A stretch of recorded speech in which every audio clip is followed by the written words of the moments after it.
E esta é uma aula muito gostosa. Hoje não é a ópera essencial, não é aquele curso de história da ópera através dos títulos de ópera que eu tenho dado para vocês, apesar de ser esta a última aula do mês.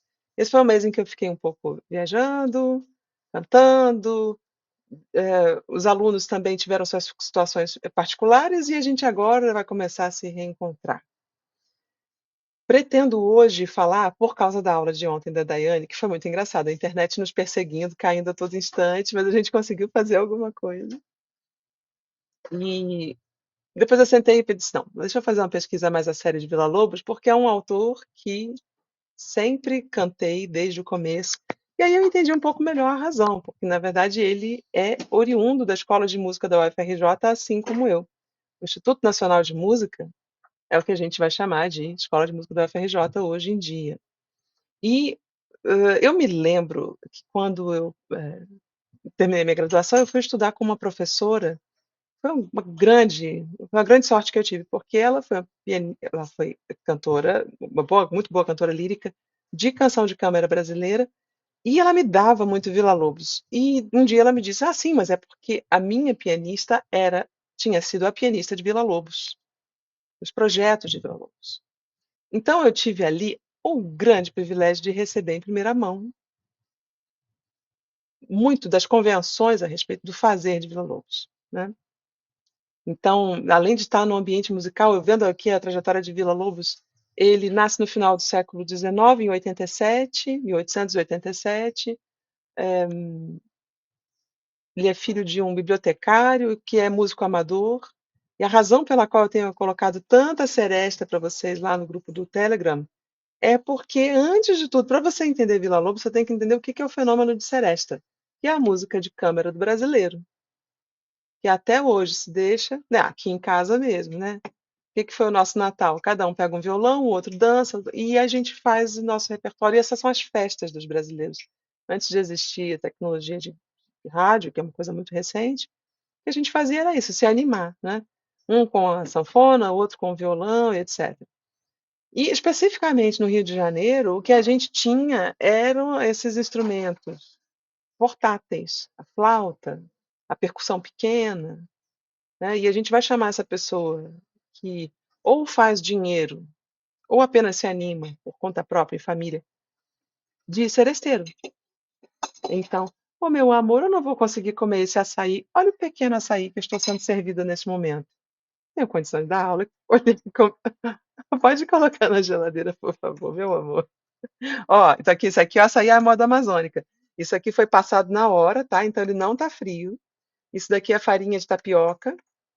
É uma farinha que não tem muito fora, olha. É uma farinha que parece uma pipoquinha bem fininha. Não tem açúcar aqui e umas pedrinhas de gelo para dar uma resfriada, porque senão ninguém aguenta, né? E é narcótico. O açaí é uma coisa narcótica. Então, se eu como, eu vou dormir em sala de aula, não vai dar certo. É comer e dormir. Muito bem. Então, a gente estava aqui falando do Vila, né? E o Vila, ele, assim, ele antes de tudo foi um seresteiro. E aí, eu me lembro do Municipal do Rio de Janeiro, como a gente dizia, né? O Vila. Todo mundo reclamava que o Vila escrevia mal, né? Escrevia mal para piano, escrevia mal para tudo que era instrumento. Acho que talvez com exceção do violão e do violoncelo, que eram os instrumentos que ele dominava. Mas piano era uma tristeza, não há dedo que toque aquilo. E voz nem se fala. Não é fácil cantar Vila. Daiane e eu estávamos ontem aqui nos debruçando sobre o repertório e a gente sabe o nível de dificuldade. É porque não é idiomático para voz. Aliás, idiomático é uma expressão interessante, né? Idiomático é quando uma coisa, mesmo que você não saiba muito bem como fazer, é fácil de pegar. Não é fácil de pegar Villa-Lobos, assim como não é fácil de pegar Johann Sebastian Bach, né? Johann Sebastian Bach não tem pena de ninguém. E existe uma similaridade. A obra de Johann Sebastian Bach, ela é música pura, ela é ideia musical pura, e Villa-Lobos, por uma questão de coincidência ou não sei que motivo, eu não tenho informação suficiente para dizer, mas o fato é que a obra de Villa-Lobos se aproxima muito da obra baquiana. Então, eu sou um cantor que nunca vi Villa-Lobos na vida, ou a compositores posteriores a Villa-Lobos, porque ele é muito influente, ele é muito importante. Por onde eu vou começar? Eu vou começar entendendo esse fenômeno musical que acontece nas famílias do Brasil, mundo afora, Brasil afora, né? Brasileiro, quando se reúne no exterior, se reúne para fazer seresta, que é um pega um violão, um outro um cavaquinho, outro uma caixinha de fósforo, alguém faz uma comida e a gente vai dançar, e essa é a maneira como a gente se diverte, né? Associada a essa formação elementar. Talvez por causa do violoncelo, e a obra de Villa-Lobos, a obra de Johann Sebastian Bach é transcrita para o violoncelo, e existem coisas originais para o violoncelo, né? Então, certamente que ali ele estudou, mas aquilo é realmente formativo dessa mentalidade composicional dele. Villa-Lobos, na juventude, faz o que eu fiz, ele vem à Amazônia. Então, se você olha para a obra sinfônica de Villa-Lobos, especialmente depois que ele passa por Paris, e se desilude, se desencanta com essa coisa de querer agradar estrangeiro, de querer agradar o homem branco europeu, ele faz a música, ele começa a querer retratar a música brasileira, aí ele vai para essas memórias dele, né? Assim como eu acabei de explicar para vocês como é que se faz açaí, como carioca, né? Talvez um paraense nem se desse ao trabalho, porque isso é simplesmente açaí para eles. Não é um açaí que exige uma explicação, né? Muito que bem. O que mais que eu tenho para falar para vocês? Deixa eu olhar aqui minha anotação.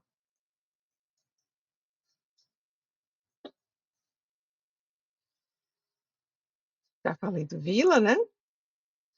Eu vou contar para vocês um caos muito simpático. Deixa eu só aumentar um bocadinho mais a minha imagem para a gravação ficar confortável de assistir.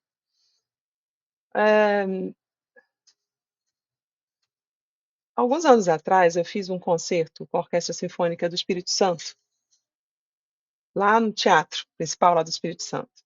E Turíbio Santos fez o concerto para violão de Villa-Lobos, e eu cantei o Magnificat, Aleluia, de Villa-Lobos. Então, o encerramento do festival. Deixa eu ver se eu acho aqui a gravação para vocês.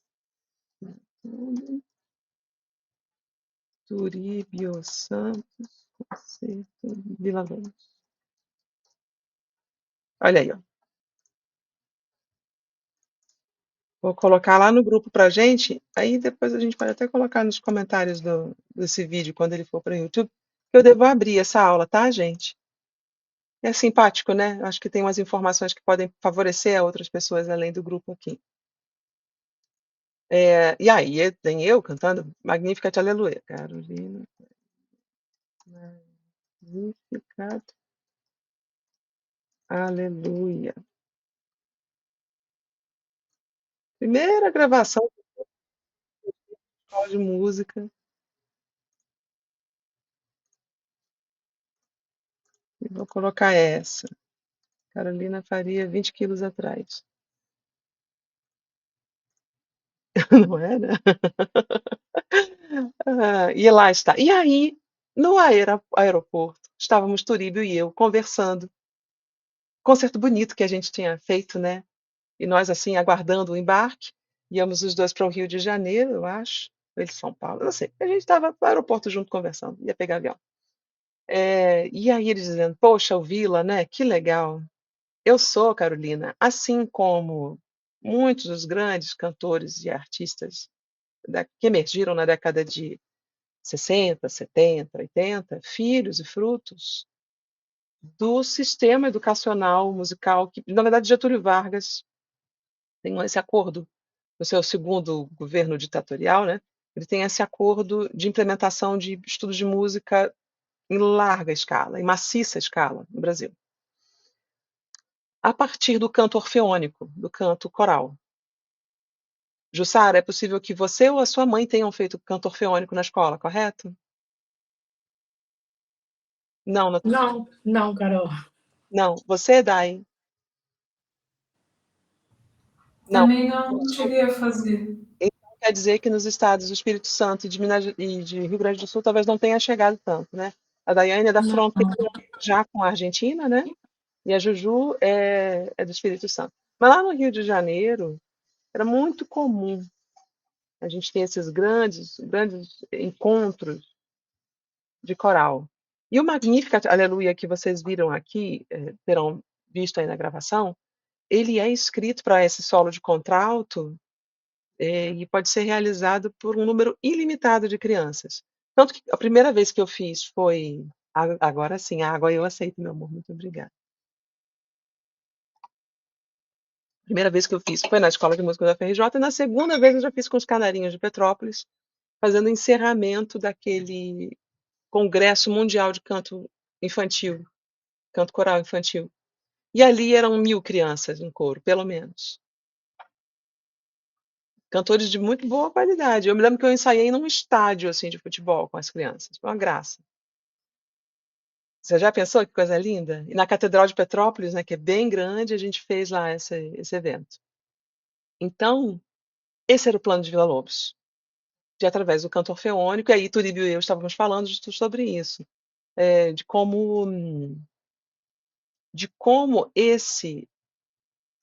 essa iniciativa criou ondas de choque e de mínima formação musical decente, de boa qualidade, para uma parcela significativa da população, especialmente as escolas públicas, né, porque é onde você tem como acessar, assim como hoje existem os projetos sociais, né?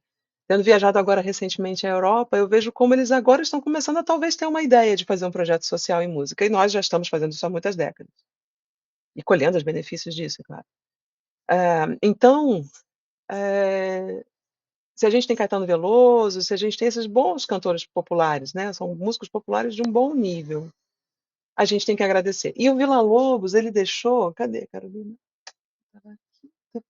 O método prático. Aqui.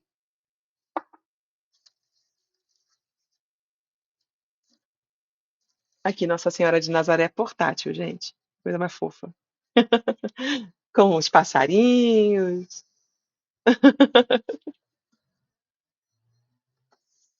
Aqui está.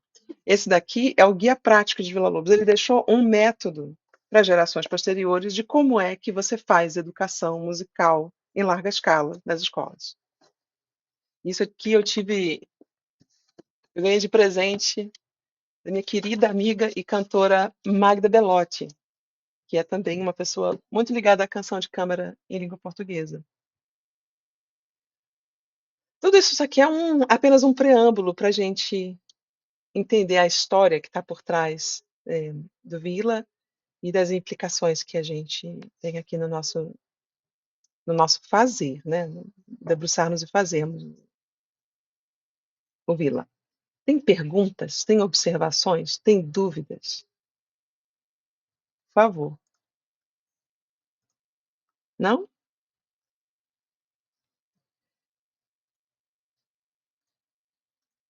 Deixa eu ver se tem alguma coisa aqui na anotação.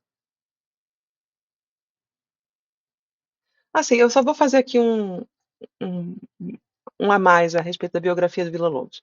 Ele nasce em 87, em 23, por estímulo do governo, ele consegue essa passagem para Paris, os amigos também se cotizam, que nem todo mundo brasileiro quando resolve estudar fora. Os amigos fazem uma vaquinha, ele consegue uma passagem, e assim ele foi para Paris, levou as composições dele debaixo do braço, e ele foi considerado um autor ultrapassado no primeiro momento, fazendo essa música que estava sendo realizada ainda aqui no Brasil. O Brasil tem esse atraso, né? Atraso geográfico que às vezes nos beneficia, porque a gente, enquanto isso, está elaborando as ideias que a gente recebe e faz a nossa maneira, nossa leitura, né? Então, quando ele chega a Paris, ele vai encontrar essas pessoas, né? Cocteau, ele vai encontrar Stravinsky, ele vai encontrar todo mundo que estava por lá. E ele, no primeiro momento, querem que ele mostre o exótico do país dele. E o brasileiro que já saiu e já passou por isso, sabe o quão desagradável e humilhante é ser tratado como uma exoticidade, um pássaro exótico. Isso é muito desconfortável. E aí ele dá uma banana para esse pessoal e ele diz: vamos fazer o seguinte, eu vou fazer agora a música. Aí ele se volta para o Brasil. Ele diz: quer saber? E ele se volta para o Brasil e passa a colocar na música dele essas memórias, efetivamente, essas memórias da vida musical no Rio de Janeiro como seresteiro. Ele tocava, assim como Johannes Brahms, né? Ele tocava em orquestra de prostíbulo, de dancing, fazia de tudo, né, gente? Ele tinha que se virar. E depois, é claro, no momento posterior da carreira, ele começa a fazer próprias composições, e aquilo toma um vulto. Acho que o último parágrafo, o último asterisco aqui que eu tenho para vocês é: todo mundo que pega a canção brasileira, olha aí o Henrique. Ah, espera, eu preciso mudar o tamanho dessa sala para aceitar o Henrique. Então a conexão vai cair, vocês vão precisar aceitar novamente, combinado? É um instante. Tá, meu bem, eu já vou entrar aqui. Vamos mudar o tamanho da sala.